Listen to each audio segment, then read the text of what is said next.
dernièrement, on a vu beaucoup de cas de méduses qui ont envahi les plages marocaines, notamment à Hoceima ou à Tétouan. Et les gens se demandent toujours quel geste je dois adopter. La saison estivale bat son plein. Aller à la mer et bronzer à la plage est souvent synonyme de vacances farniente. Rien n'égale une bonne baignade en ces temps caniculaires. Comme chaque année, la région du Nord a le vent en poupe. Les estivants préfèrent ces stations balnéaires méditerranéennes. Sauf qu'il faut rester vigilant face aux méduses, véritables prédateurs. D'ailleurs, la principale espèce installée dans les plages du Nord est Pelagia noctiluca. Cette méduse de couleur violette atteint 10 cm de diamètre et peuple toute la Méditerranée. La majorité des espèces sont carnivores. Même en l'absence de mâchoires et de dents, elles capturent leur proie à l'aide de leurs tentacules qui sont couvertes de filaments contenant des cellules venimeuses. On constate que les plages du Nord ne sont pas les seules concernées. L'apparition de méduses concerne certaines côtes atlantiques, notamment dans la région d'Agadir. À noter que le venin des méduses donne une sensation de brûlure intense accompagnée de douleurs extrêmes. Pour éviter que les vacances virent au cauchemar, Dr Hindheim, dermatologue vénérologue, nous dicte les bons réflexes à adopter.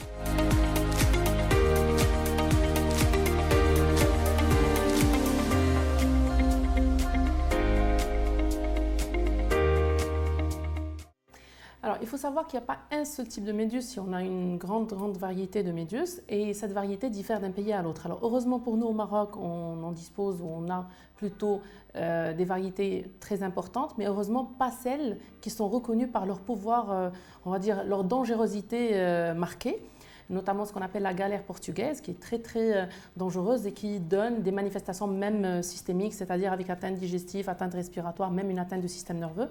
Donc jusqu'à maintenant, la plupart de méduses qu'on a aux plages marocaines, ils sont des méduses qui sont à dangerosité modérée, voire légère.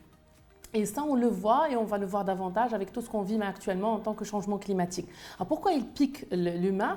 Tout simplement, ça reste un animal primitif, donc à l'approche d'un être humain, il sent le danger, donc il va libérer pour se défendre son venin.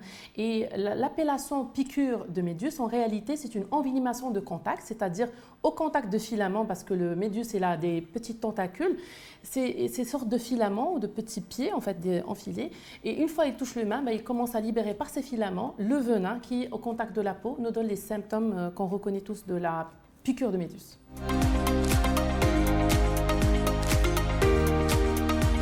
Quand on est piqué par le méduse, la première chose qui apparaît, c'est une sensation de brûlure.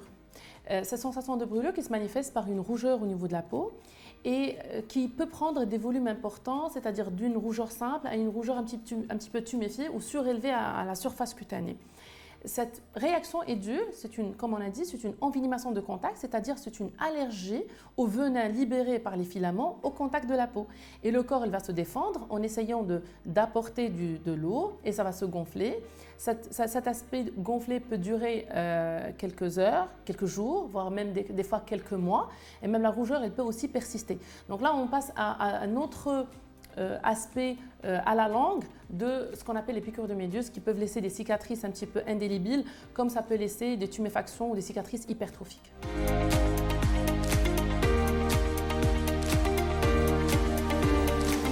Heureusement, la plupart des cas, c'est des piqûres ou des envenimations de contact par les méduses qui sont gérables à l'échelle de la personne elle-même. Ils sont majorés la plupart des cas par des douleurs, donc on peut prendre des antalgiques pour calmer la douleur. Des fois, c'est l'aspect esthétique qui reste, donc là on peut aider par des crèmes. C'est des crèmes qui contiennent des substances qui apaisent la peau, qui l'hydratent, qui l'aident à se cicatriser. Dans des cas contraires, heureusement, ils sont pas très largement retrouvés.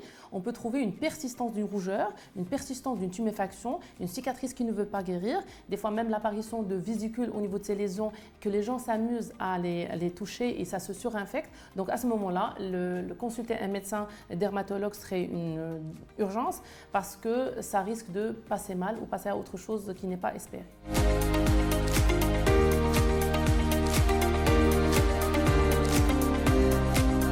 Après cette envenimation de contact par les méduses, il faut savoir qu'il y a des cas urgents. Les cas urgents, c'est quand on est face à un terrain allergique qui fait une réaction systémique avec des signes digestifs, respiratoires ou même des maux de tête. Il faut se présenter directement aux urgences pour une prise en charge adaptée. Il y a d'autres personnes, ceux qui ont été toucher au niveau du visage. Donc là, quand ça touche les yeux, quand ça touche le visage, l'évolution peut être un petit peu spectaculaire. Donc il faut être pris en charge dans une structure adaptée. Dans les autres cas, en général, l'évolution est un petit peu, on va dire, très favorable en 10 jours. Si par contre, dépassé ces 10 jours et la lésion persiste, elle est encore rouge, elle est encore tuméfiée, ça gratte toujours, il y a des vésicules, ça s'est surinfecté, là il faut revoir un dermatologue pour gérer les problématiques qui se sont installées par la suite.